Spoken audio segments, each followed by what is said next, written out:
సింహాచలంలో ఉన్న సింహాద్రి అప్పన్నను ఎవరు రక్షించారు? శృంగేరి పీఠానికి సంబంధించిన శివలింగాన్ని అలాగే వినాయక విగ్రహాన్ని దొంగలించిన దొంగ పరిస్థితి ఏమైంది? నరసింహస్వామి మంత్రం పఠిస్తే ఏం జరుగుతుంది? నరసింహస్వామి చాలా తొందరగా అనుగ్రహిస్తారా?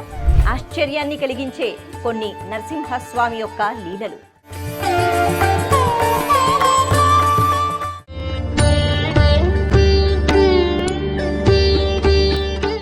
భక్తివన్ ప్రేక్షకులకు నమస్కారం. మంత్రాలకు చింతకాయలు రాలుతాయా? భక్తి శ్రద్ధలతో మంత్రాలు పఠిస్తే చింతకాయలు రాలడమేమిటి? ఏదైనా జరుగుతుంది. అయితే నరసింహస్వామి స్వరూపం కాస్త భయంకరంగా కనిపించినా చాలా తొందరగా స్వామివారి అనుగ్రహాన్ని మనం పొందుతామట. ఫాల్గుణ మాసంలో శుద్ధ ద్వాదశి అంటే నృసింహ ద్వాదశి అని అంటారు. ప్రదోష వేళలో అంటే సాయంత్రం సమయంలో ఈ తిథి రోజు నృసింహస్వామిని దర్శించుకోవడం మానసికంగా అయినా లేకపోతే ఒక్కసారి స్మరించుకోవడము అన్నది నిజంగా ఎన్నో శుభ ఫలితాలను ఇస్తుంది. అదే పని మనం కూడా చేద్దాం. ఒకానొక సమయంలో భారతీ తీర్థస్వామివారు అంటే శృంగేరి పీఠానికి ఆధిపత్యం వహిస్తున్న స్వామివారు, వారికి ఎన్నో శక్తులు ఉంటూ ఉండేవిగా, వారికి ఒకసారి మారకం అన్నది సంభవించింది. అంటే వారి జాతకంలో గండం అన్నమాట. అటువంటి గండకాలంలో ఏదైనా జరగవచ్చు, ప్రాణం కూడా పోవచ్చు. అది మనుషులం, మనకి తెలియదుగా. అటువంటి సమయంలో ఆయన బెంగ పెట్టుకున్నారట. అంటే తన కోసం కాదు, మరి ఇప్పుడు గనక నేను వెళ్ళిపోతే అంటే ఈ 3-4 రోజులు ఈ గండం ఏదైతే ఉందో ఇది గట్టెక్కిపోతే పర్వాలేదు, లేకపోతే మరి ఈ పీఠానికి ఆధిపత్యాన్ని వహించడానికి ఎవరో ఒకరు కావాలి కదా, ఏం చెయ్యాలి అని ఆలోచిస్తున్నారట. అటువంటి సమయంలో ఒక విచిత్రం జరిగింది. నిత్యము చంద్రమౌళీశ్వర స్వామి ఆరాధన అంటే ఒక శివలింగం యొక్క ఆరాధన పీఠాలలో జరుగుతూ ఉంటుంది ప్రదోష వేళలో. అయితే ఆ చంద్రమౌళీశ్వర శివలింగము అలాగే ఒక వినాయకుని యొక్క స్వరూపము విగ్రహము ఇవి ఒక పెట్టిలో భద్రపరిచి ఉంచుతారట. మరి ఏమైంది అంటే ఎవరో వచ్చి దొంగతనం చేశారు, మొత్తానికి శివలింగం పోయింది, అలాగే వినాయక విగ్రహం కూడా పోయింది. ఇలా జరుగుతుందా అంటే జరిగే పరిస్థితి లేదు, కానీ జరిగింది. నిజంగా దొంగతనం అన్నది జరిగింది. ఎవరు తీశారు ఏమీ తెలియదు. ప్రతిరోజు ప్రదోష వేళలో ఈ పూజలు చేయటము, ఆ శివలింగానికి అభిషేకం చేయటం అలవాటు కదా.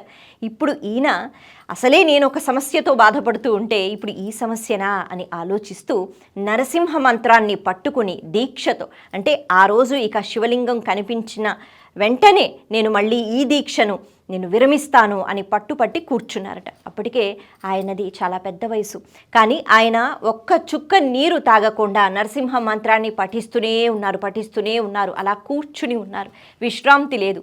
1వ రోజు అయిపోయింది, అందరూ వచ్చి వేడుకుంటున్నారు, స్వామి అది దొరుకుతుంది, ఎందుకంటే పోలీసులు కూడా చెప్పాము కాబట్టి ఈ సమాచారం అందరికీ అందింది, అందరూ వెతుకుతున్నాము, మీరు ఇలా ఉండవద్దు, మీరు విశ్రాంతి తీసుకోండి అంటే మాత్రం ఈ స్వామివారు అస్సలు వినలేదట. ఆయన భక్తి శ్రద్ధలతో నరసింహ మంత్రాన్ని పట్టుకున్నారు, విడిచిపెట్టలేదు. ఇలా 1.5 రోజు అయిపోయింది. ఇక 2వ రోజు ప్రారంభంలో ఒక పోలీస్ అధికారి తన దగ్గరికి వచ్చి మేము ఎలాగైనా దీన్ని వెతుకుతామండి, మీరు కంగారు పడవద్దు అని చెప్పి వెళ్ళిపోయారట. కానీ ఈయన మాత్రం దీక్షను విడిచిపెట్టలేదు. అయితే ఒక దొంగ ఎవరైతే దొంగతనం చేశాడో ఆ పెట్టిని చూసి ఎన్నో నిధులు ఉంటాయనుకున్నాడో, బంగారం ఉంటుందనుకున్నాడో, అందులో ఒక శివలింగము అలాగే ఈ విగ్రహము కనిపించేటప్పటికీ ఏం చేసుకుంటాను అని అనుకున్నాడేమో. కాబట్టి ఎక్కడో పరిగెత్తి పారిపోయి అందరికీ దొరికి నేను ఇబ్బంది పడే బదులు అనేటట్టుగా ఒక పొలం దగ్గర ఆ పెట్టెని విసిరేశాట. అయితే ఆ పొలం దున్నుతున్న రైతు దాన్ని గమనించి, అప్పటికే ఈ వార్త అందరికీ తెలిసింది కాబట్టి పోలీసులకి చెప్పటం, ఆ పోలీసు అధికారి వెంటనే ఆ పంట దగ్గరికి వెళ్ళటము, ఆ రైతు దగ్గర నుంచి అవి సేకరించటము, మళ్ళీ ఆశ్రమానికి ఎంతగానో సంతోషంతో ఆయన రావడము, ఇవి అప్పచెప్పడం జరిగింది. చాలా మురిసిపోయారట స్వామివారు, భారతీ తీర్థస్వామివారు. అయితే వారు మళ్ళీ ఆ శివలింగాన్ని అలాగే ఆ వినాయక విగ్రహాన్ని పెట్టి పూజిస్తున్నారట. అప్పటికే 4 రోజులు గడిచిపోయింది. ఆయన ఒక్క నిమిషం కూడా అటు ఇటు కదలలేదు, ఆయన నిద్రపోలేదు, ఆయన ఒక్క చుక్క నీరు కూడా తాగకుండా నరసింహ మంత్రాన్ని పట్టుకుని పఠించారు. మరి ఇలా జరుగుతుందా? విష్ణుమాయ అసలు ఎందుకు పోయింది, ఎందుకు దొరికింది అన్నదానికి ఒక చక్కని నిర్వచనం చెప్తారు పెద్దలు. అదేంటి అంటే, ఇందాక మనం చెప్పుకున్నట్టుగా ఆ సమయంలో ఆయనకి గండకాలం ఉంది కదా. మరి అటువంటి గండకాలం నుంచి బయటపడాలి అంటే కేవలం నరసింహ ఉపాసన ఒక్కటే మార్గం. ఆయన తెలుసో తెలియకో ఇవి పోయాయి కాబట్టి కూర్చుని నరసింహ మంత్రాన్ని పఠించారు. నరసింహ మంత్రాన్ని పఠిస్తే ఇంకేముంది, మృత్యువు కూడా భయపడుతుంది, అన్ని గండాలు వెనక్కి వెళ్ళిపోతాయి. అలా భారతీ తీర్థస్వామి వారికి చాలా చక్కని ఆరోగ్యము, ముఖ్యంగా చెప్పాలి అంటే ఆ గండకాలం అన్నది మాయమైపోయింది. ఇది మళ్ళీ ఎవరు తెలుసుకున్నారు అంటే ఆయనే స్వయంగా తెలుసుకుని మురిసిపోయారట. స్వామి, మరి నా చేత ఇలాగ ఉపాసన నువ్వు చేయించావు, ఈ కారణం పెట్టి చేయించావు, అందుకే నువ్వే మాయ చేశావు, నువ్వే మళ్ళీ అవి దక్కేటట్టుగా చేశావు అని చక్కగా దండం పెట్టుకున్నారట. ఇలాంటి నిదర్శనాలు చాలా కనిపిస్తాయి. ఒకానొక సమయంలో సింహాచలం కొండలో, అంటే ఆ సింహాద్రి అప్పన్న అని అంటాం కదా, కొలుచుకుంటాం, అక్కడ స్వామి స్వయంభూగా వెలిశారు. మనకి తెలుసు ఆ దివ్యమైన క్షేత్రంలో ఎన్నో నిధులు ఇదివరకు ఉంటూ ఉండేవి. అంటే కాలక్రమంలో చాలామంది దండయాత్రలో భాగంగా తీసుకుని వెళ్ళిపోవటం మనం వింటూనే ఉంటాం. ఒకానొక సమయంలో ఇలాగే అంటే దండయాత్రలో భాగంగా చాలామంది రావడము, అక్కడ ఉన్న నిధులు, ముఖ్యంగా గర్భగుడిలోకి కూడా ప్రవేశించి స్వామివారిని తాకి ధ్వంసం చేద్దాము అని అనుకున్నారట. అటువంటి సమయంలో చాలామందిని చంపేస్తున్నారు. అంటే ఆ కొండ ఎక్కేటప్పుడు ఎంతోమంది మహానుభావులు, మహాభక్తులు ఆదుకునే ప్రయత్నం చేస్తున్నారు, కానీ చాలామంది చనిపోయారట. ఆ రోజు మాత్రం గర్భగుడిలో కూర్మనాథ స్వామి అని ఒక మహాభక్తుడు ఉండేవారు. అంటే ఆయన అప్పుడు గర్భగుడిలో కూర్చున్నారు. ఆయన మహాకవి. ఆయన అప్పట్లో ఆ రాజ్యాలకు సంబంధించి ఆస్థాన కవిగా ఉంటూ ఉండేవారు. ఆయన ఎన్నో చక్కని రచనలను చేస్తూ ఉండేవారు. కానీ నిగర్వి, ఎప్పుడూ ఆయనకి గర్వం లేదనమాట. ఎప్పుడూ భగవంతుణ్ణి స్తుతించటం ఆయనకి అంటే నిత్యము ఆయన జీవితంలో జరిగే ఒక ప్రక్రియ అన్నమాట. ప్రతిరోజు భగవంతునికి సంబంధించిన స్తోత్రాలు లేకపోతే ఏవో ఒక రచనలు ఆయన చేస్తూ ఉండేవారు.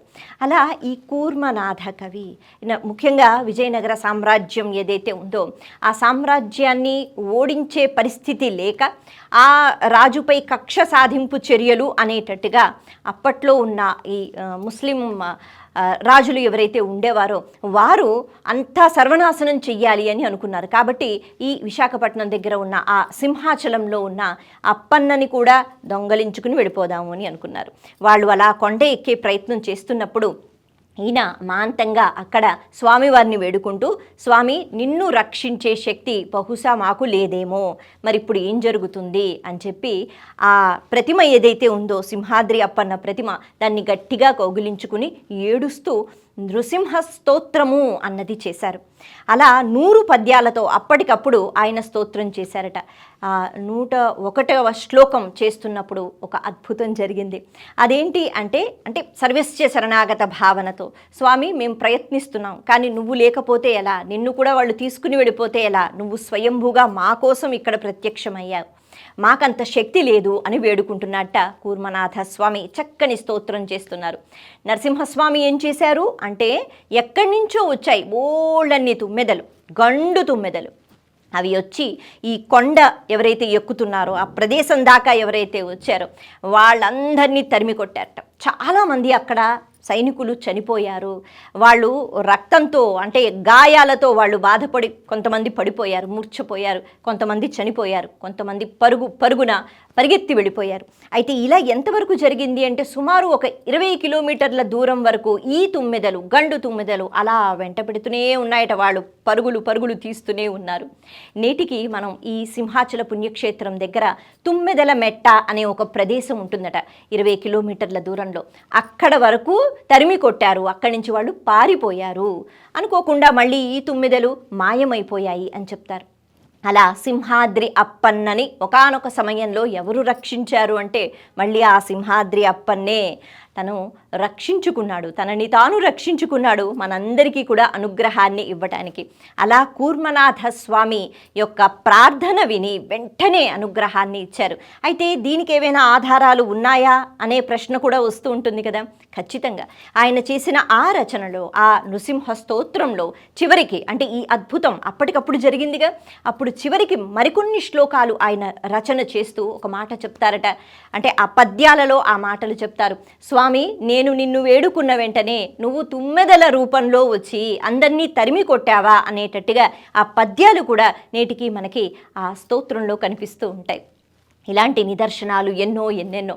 ఆది శంకరాచార్యులు వారు ఒకానొక సమయంలో తాను వేరేగా ఒక జ్ఞానాన్ని సంపాదించుకోవడానికి అప్పట్లో వాదనలో దిగుతూ ఉండేవారు కదా. మరి మండన మిశ్రుడు వీరు ఒక ఒప్పందం పెట్టినప్పుడు వారు పరకాయ ప్రవేశం చేశారు. అంటే వారి శరీరాన్ని విడిచిపెట్టి వారు ఇంకొక శరీరంలోకి ప్రవేశం చెయ్యవలసి వచ్చింది. ఆది శంకరాచార్యులు వారు అటువంటి ప్రవేశం చేసినప్పుడు కిట్టని వాళ్ళు, నచ్చని వాళ్ళు తన శరీరం ఏదైతే ఉందో దాన్ని కాల్చేయాలనుకున్నారు, దాన్ని పూర్తిగా ధ్వంసం చేయాలనుకున్నారు.